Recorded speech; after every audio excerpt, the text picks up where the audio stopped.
The Niche Clinic Fellowship.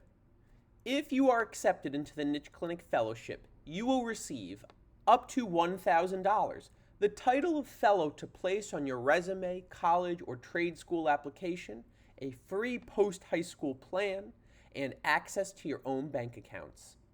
To receive these things, you must get accepted into the Niche Clinic Fellowship. To be accepted, you must earn an 80% on the quiz linked at the end of this video. All the answers to the quiz are located somewhere in this video. If you earn an 80% or higher, you are admitted to Stage 2, the final stage. For Stage 2, you will have a choice. You can watch another video and take a 20 multiple choice question quiz where all of the answers are hidden in the video, just like this Stage 1 application. Or you can attend an in-person interview on Friday, October 22nd, where your interviewer is a previous or returning fellow. Why does the Niche Clinic do an application like this? The Niche Clinic firmly believes that intelligence or natural ability have very little to do with success. In fact, the Niche Clinic believes intelligence is a made-up word. People do tend to be smart in one domain, but not another, so a broad or sweeping idea of intelligence just may be something akin to Santa Claus. Rather, focus and determination have everything to do with success. Therefore, an application that selects students who are focused enough to find the correct answers in this video will probably be focused enough to earn $1,000 and impress future colleges, trade schools, and financial aid offices. If you are accepted, you and a parent must sign a permission slip that allows us to pay you money. This is required by law when any student receives money for services related to a school. If you are admitted into the Niche Clinic Fellowship, you and one parent or guardian must attend opening ceremonies in person for 15 minutes on Monday, November 1st, anytime between 4 p.m. and 7 p.m. We want to make sure your parents or guardians understand and agree to your job before we start issuing paychecks.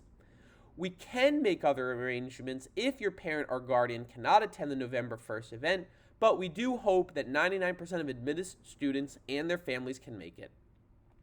Alright, so far we discussed what you will receive if admitted and some basic expectations if admitted. Now, let's discuss what you will learn.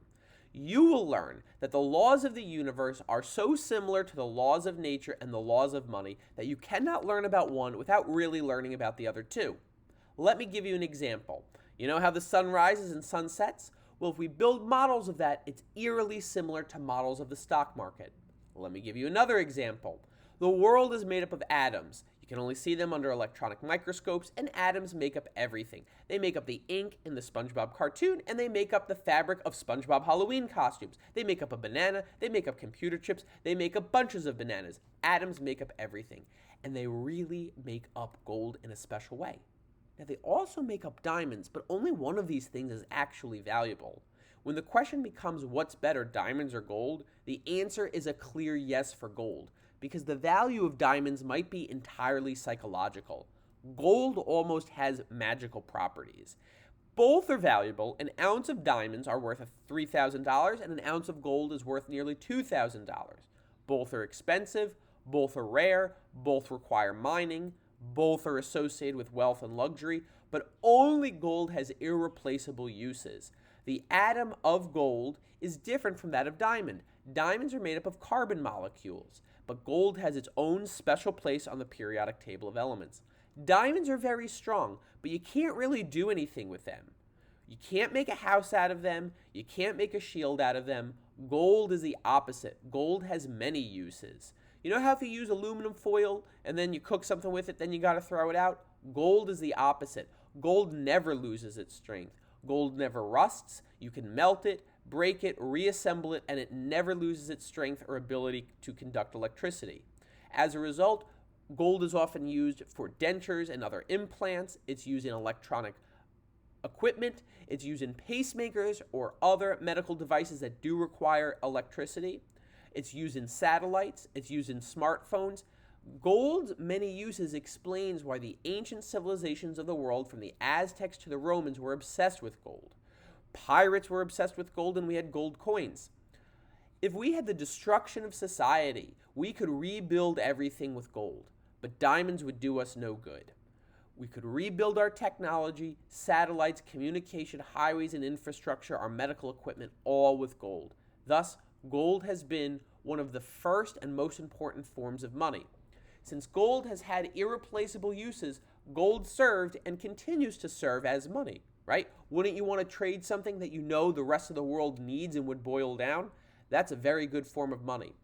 If the world did not have gold, people would spend a lot of time trying to trade someone with. Since gold always had uses, it was always valuable, and you would happily sell your fish for gold. The ancient Greeks used gold coins, the ancient Romans used gold coins, the ancient Persians used gold coins. Gold is not made anywhere inside the earth. All of the world's gold came from meteorites millions of years ago.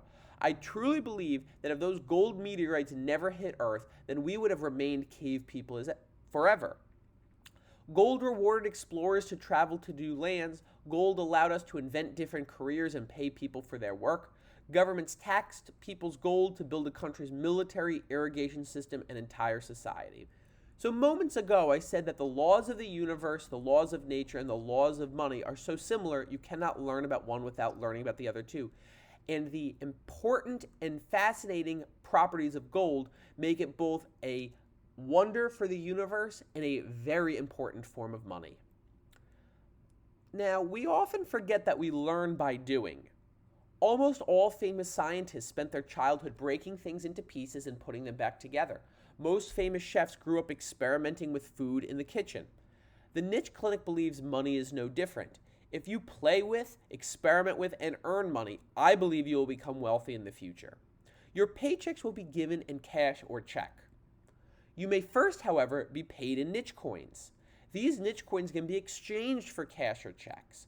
Niche coins resemble a mix between bonds and insurance, which are two asset classes.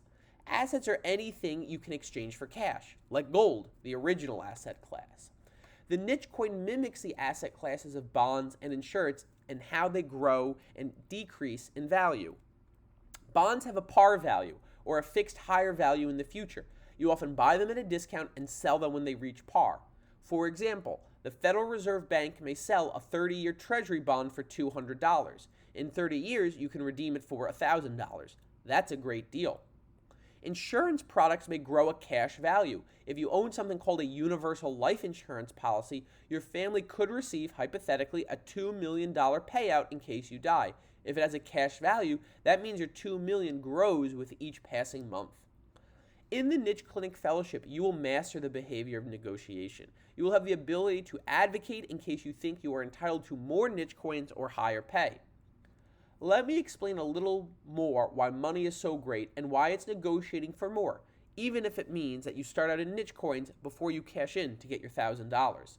For 99.77% of our existence, we are cave people. Then we invent money, along with writing and math, and things change dramatically. Thanks to advances in archaeology and chemistry, science tells us that life as a cave person pretty much stunk. It was filled with constant warfare and higher rates of lung cancer due to campfire smoke. Over the last 5,000 years, money has helped us improve life for humankind. We have been able to develop clean water, pay surgeons, and invent soap because we first invented money. In 2021, we have less poverty and fewer wars than we ever had in human history. We are not only more peaceful than we were as cave people, but the last 5,000 years have been a steady increase in peace. The fact that the world has gotten better in recent memory is not often taught in school. Don't get me wrong, there are still many problems. And the leading thinker behind this new discovery of current prosperity, or at least an improvement since we were cave people, is Steven Pinker from Harvard University. Money, in short, is a superpower. Money allows you to control time and space. Imagine that you own a vacant land. Someone pays you rent to build a summer camp. This attracts a hotel to profit off the visiting parents, and now the hotel pays you rent. Now a university wants to take advantage of the growing tourists. Now you have even more money, and in its place, you have taken a vacant lot and offered us a hotel, a summer camp, and a university simply by renting out your land in the pursuit of more money. How does money do all of this? Money serves as a medium of exchange. Think middle for medium and think of trade for exchange. Money was the thing you traded. You either gave it up to get the goods and services you wanted, or you tried to get it so you could later buy the things you wanted. Money is in the middle of all of this. This obvious invention radically transformed life for cave people. The invention of money allowed humans to specialize, which helped us improve the world a lot. Well, to fully understand this, let's back up the conversation to go to ancient Greece. The ancient Greece gave us two words to help us understand happiness. Happiness can be broken down into hedonism and eudaimonia. Hedonism is the pursuit of simple pleasures. For example, enjoying food, playing video games, going shopping, watching Netflix. Pleasure from discovering your potential is called eudaimonia. Think of how much joy SpongeBob gets being a fry cook. He loves his job. That is eudaimonia. Other cultures have really taught us about hedonism and eudaimonia as well, even if they didn't use the Greek terms. For example, the yin and yang. In fact, the concept of hedonism and eudaimonia has been pursued and taught by various cultures throughout the world at the same time, although they gave it different names in their culture. These individuals were Zoroaster of the Middle East in ancient Mesopotamia and Iran, the Buddha of India, and Confucius in China. Since we invented money 5,000 years ago, money has been able to bring us both hedonism and eudaimonia. Money has helped us afford the simple pleasures of life when we have a bad day, hedonism, and money has brought us feelings of satisfaction and fulfillment because it affords us the means to reach our deepest goals and living up to our fullest potential, like starting your own business. This would be eudaimonia. Now let's briefly explore how powerful money has been, both for good and bad.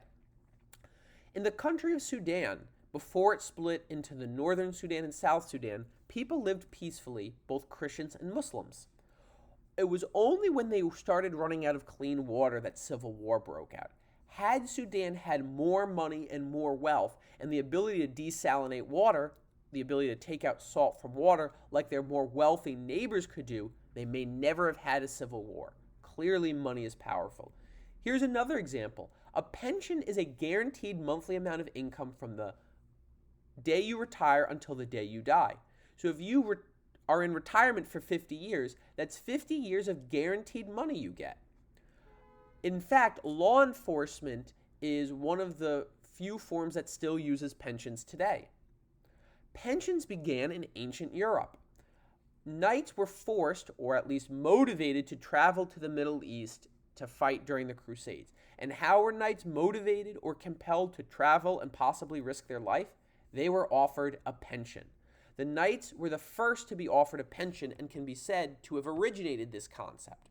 So even though war is probably on balance a very bad thing, we can see that money and its different forms it takes, like pensions, can be powerful motivators.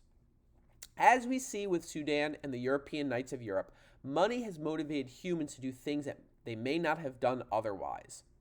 Now, let's look at a final example. Stocks. Stocks represent partial ownership or a percentage of ownership in a company. If you have a stock worth 1% of a company and the company is worth $100, then you can trade in your stock certificate for $1. $1 is 1% of 100. If you hold on to that stock certificate worth 1% of a company and the company later is worth $1 million, then you can trade in your stock certificate for $10,000. $10,000 is 1% of a million. Since companies are always changing and competing, the value of stocks is very volatile. That means the value of stocks goes up and down a lot. Volatility is not a problem if you understand that this is normal. If you know a roller coaster will go up and down but still return to the loading area, then there's nothing to stress about. Since gold and stocks have value and can be exchanged with money, even though both are volatile, both gold and stocks will be traded for other assets. Thus, gold and stocks, unlike diamonds, count as money. Here's the final thing we will cover about money in this video and application. Wealth and well-being go together. Here's one way to think about how wealth and well-being work together. Imagine a yo-yo on a hill. The higher your yo-yo goes, the happier you feel, the lower, the sadder. And if you're walking up and down hills with a yo-yo, your happiness goes up and down, but gradually goes up in time. Wealth and well-being work together because there may be some periods in your life where you feel sad. You may have bad weeks, bad months, but over the long run, the more wealth you have, the happier you will be. Think of it this way. You may get a promotion one year in your life and things go great, but another year you may get fired. After that, you may start your own business. Over the long term, while you still may have bad moments, wealth allows your well-being to gradually go up over time. So think of the journey towards being a happier person as very much a journey towards being a wealthier person. All right, the application video is finished. Complete stage 1 of the Niche Clinic Fellowship. Remember, you only get to take it once. Go to www.nicheclinic.org/apply.